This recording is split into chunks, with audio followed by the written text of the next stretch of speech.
मैं सिर्फ ये सवाल एम्बेसडर वोरा, मैं अगर आपसे पूछूं, एक कम्युनिटी जो किसी दूसरे देश में रहती है, भारतीय समुदाय के लोग दूसरे देश में रह रहे हैं, यूएई में रह रहे हैं, अलग अलग देशों में रहते हैं, वो भारत में सत्ता बदलने का बदलाव क्या महसूस करते हैं, जैसा कि लोग यहाँ बता रहे हैं? ये आपने बिल्कुल सही कहा है। रहते वो विदेशों में हैं, कुछ लोगों ने वहाँ की नागरिकता ले ली है, लेकिन दिल उनके हिंदुस्तान में। हम लोग बात करते थे मैम, जब मैं मिडिल ईस्ट में पोस्टेड रहा था, हम तन मन धन की बात करते थे। तन इनका मिडिल ईस्ट में है, धन इनका यूरोपियन बैंक्स में होता था, लेकिन मन इनका हमेशा भारत में होता था। तो हम लोग यही देखते हैं कि इनका बहुत दिलचस्पी है कि इंडिया में क्या हो। और अब जब भारत उभर रहा है, दुनिया की चौथी सबसे बड़ी इकोनॉमी, तीसरी सबसे पावरफुल मिलिट्री, इन पे बहुत असर पड़ता है। मेरे कुछ दोस्त हैं, वो बताते हैं कि 30 साल पहले हम बिजनेस करना चाहते थे तो कठिनाई होती थी, हम लोग को ट्रीट करते थे बाकियों की तरह। अब सीधा कहते हैं, ओह अल हिंदी एहलन व सहलन, आइए आप तो इंडिया से आए हैं, वेलकम। ये जो भारत की छवि है, उसका इंपैक्ट इन पर पड़ता है और हर भारतवासी का कद 6 इंच और लंबा हो जाता है।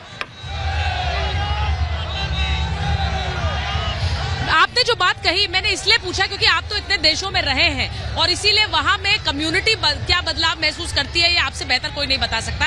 अब शहजाद, आपसे पूछूंगी, यहाँ पर जब 400 पार के नारे लगते हैं, तो मैं उन्हीं लोगों से पूछ रही थी कि आप लोग तो वहाँ वोट नहीं कर रहे हैं, उनमें से कई ने कहा हमारे पास वोटिंग राइट्स है अभी भी, लेकिन कई जो लोग यहाँ हैं वो भी एक उम्मीद पाले हैं कि हिंदुस्तान में सत्ता किसकी आती है।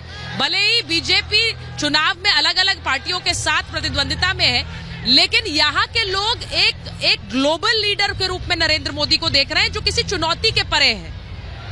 देखिए सुचारिता जी, जैसे अभी वोरा जी बता रहे थे, शायद उनके तन और उनका धन जो है वो वहीं पर है, परंतु मन हमेशा यहाँ पर है। यहाँ पर हमेशा उनकी कल्पना है कि कौन भारत के विकास के लिए, भारत की प्रगति के लिए, भारत की राष्ट्रीय सुरक्षा के लिए, भारत के सांस्कृतिक उत्थान के लिए लगातार निरंतर काम कर रहा है। इसीलिए देखे ना, जो जन भावना भारत में दिखाई देती है, मुझे तो 1 मिनट के लिए लगा कि आप क्या भारत के किसी हिस्से में हैं, वही जन भावना प्रकट हो रही है। और तो मुझे लगता है कि मेरे मित्र दुष्यंत मेरे पास बैठे हैं, उनको चलो कम से कम भारत की जनता के नब्ज से तो राहुल गांधी कटे हुए हैं, विदेश ज्यादा जाते हैं तो विदेश में बैठे हुए लोगों के भी नब्ज को टटोल के जरा देख ले कि अब की बार क्या कह रही है जनता। देखिए, दूसरी बात मैं आपको बताना चाहता हूं कि टेम्पलेट बहुत चेंज हुआ है।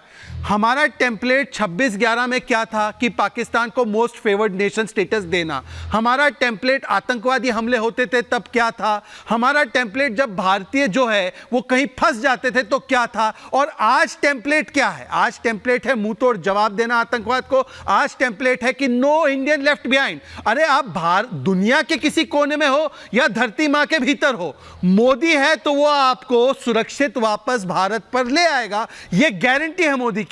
तो मुझे लगता है ये विश्वास है, ये आत्मविश्वास है, और इसी को प्रकट करने का काम वहां की जनता कर रही है। सुचेरिता जी, मैं भारतीय जनता पार्टी के प्रवक्ता से पूछना चाहता हूं कि पिछले 10 के पास आ रही थी, आपने यहाँ सुन लिया, यहाँ पर भी 400 पार के नारे लग रहे हैं। अब हिंदुस्तान की तो आप बात कह देते हैं कि ये बीजेपी के प्रायोजित लोग हैं, यहाँ पर क्या कहेंगे? ये यूएई के लोग भी 400 पार के नारे लगा रहे हैं। इनके पास कैंडिडेट नहीं है, 400 सीटों पे तो इनके पास कैंडिडेट भी नहीं है। लेकिन मेरा प्रश्न ये है, अब हमारे राजदूत साहब से भी और भाजपा प्रवक्ता से भी, कि पिछले 10 साल में 17.5 लाख लोग देश छोड़ के हमारे पासपोर्ट को सरेंडर करके विदेश में चले गए, और पिछले साल 2.5 लाख लोग गए हैं, और उन 2.5 लाख में बहुत सारे लोग ऐसे थे जो करोड़पति थे। क्यों भारत का माहौल अगर अच्छा है, भारत अगर विश्वगुरु बन चुका है, बकौल हमारे कुछ भाई और भाजपा प्रवक्ता, मोदी जी का टेम्पलेट, भाजपा सरकार का टेम्पलेट जी, तो आपका ये कहना है कि कांग्रेस के राज में कोई बाहर नहीं गया क्या? हिंदुस्तान छोड़कर कोई करोड़पति नहीं गया क्या? आपने जो सवाल उठाया है, दुनिया के अन्य देशों में पलायन कर रहे हैं। के काल में ऐसा नहीं हुआ? छोटा सा शहजाद जी बेहतर बता देंगे आपको, लेकिन हाँ, शहजाद जी बता दें। नहीं, तो वही पलायन क्या उस समय नहीं था क्या? लोग अगर बड़े हैं, दीपक जी बता दे। देखिए सुचारिता जी, दुष्यंत जी को पूछिए कि आपने दुष्यंत जी से पूछिए कि यदि अनुपात में देखा जाए तो बहुत सारे लोग, वैसे तो आज जो वहां पर बसे हुए वो लोग भारत को तब छोड़कर गए थे जब कांग्रेस की ही सरकारें थी, पर आज सवाल ये बनता है कि आज मोदी है तो गारंटी है कि करप्शन नहीं होगा।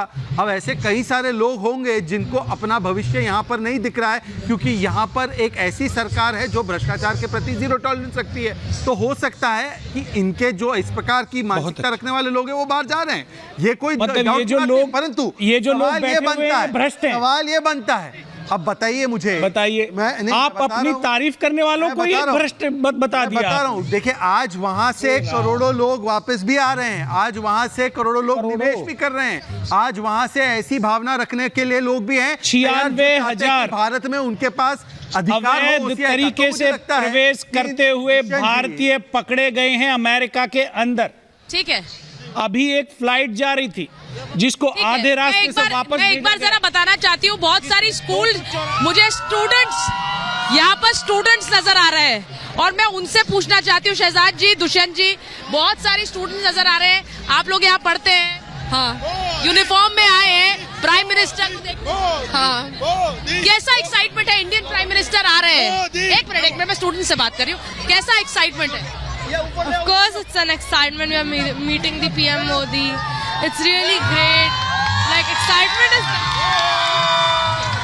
शारजा इंडियन स्कूल से लोग आए हैं और मैं इसलिए कह रही हूँ, यहाँ पे सारी जो स्टूडेंट्स हैं, गर्ल स्टूडेंट्स हैं, ये प्राइम मिनिस्टर को मिलने के लिए, उन्हें देखने के लिए, कोई मैसेज है प्राइम मिनिस्टर के लिए?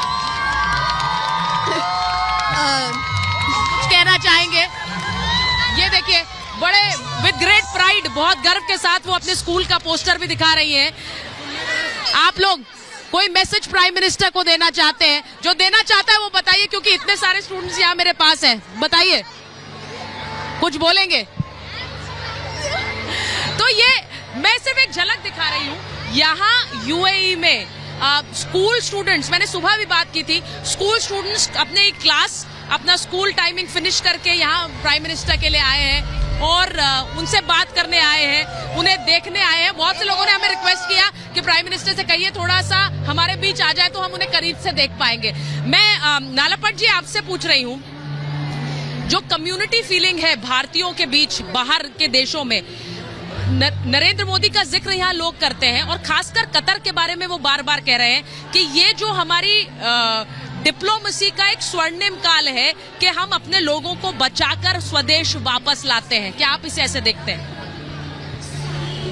जी, आप तो बिल्कुल ठीक कह रहे हैं। बात तो ये है कि नरेंद्र मोदी भारतीय जनता पार्टी का प्रधानमंत्री नहीं, भारत का प्रधानमंत्री है और सारे भारतीय का प्रधानमंत्री है। और ये है, हम सब वो ठीक से मन में रखना चाहिए। ये तो प्राइम मिनिस्टर ऑफ इंडिया। और ये मैं कहना, कुछ लोग कहते हैं, अरे देखो बहुत सारे भारतीय युवाओं तो फॉरेन गया, उसमें तो क्या प्रॉब्लम है? अच्छा है कि उन लोग फॉरेन गया और वहाँ काम किया। और क्योंकि आज तो नरेंद्र मोदी ने भारत को एक ग्लोबल फोर्स बना दिया है।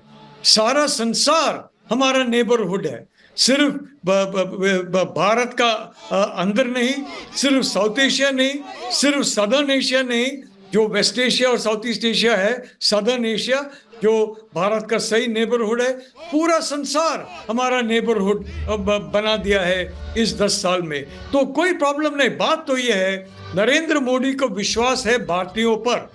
और ये तो मेरे हिसाब से कई प्रधानमंत्री थे जो भारतीयों पर ज्यादा विश्वास नहीं था। आप देख लीजिए, जब हमको आजादी मिल गया तो क्या हो गया? पहला गवर्नर जनरल कौन था? Louis Mountbatten. वाइसरॉय को गवर्नर जनरल बन गया उसी घर में, और एक फ्लैग तो बदला, आदमी नहीं बदला। इतना कम था विश्वास भारतीयों पर कुछ नेताओं को। आज तो नरेंद्र मोदी को 100% पूरा विश्वास है भारतीयों पर, और उस विश्वास जो है पूरा संसार को विश्वास है भारतीयों पर, और ये है बदलाव। नालापट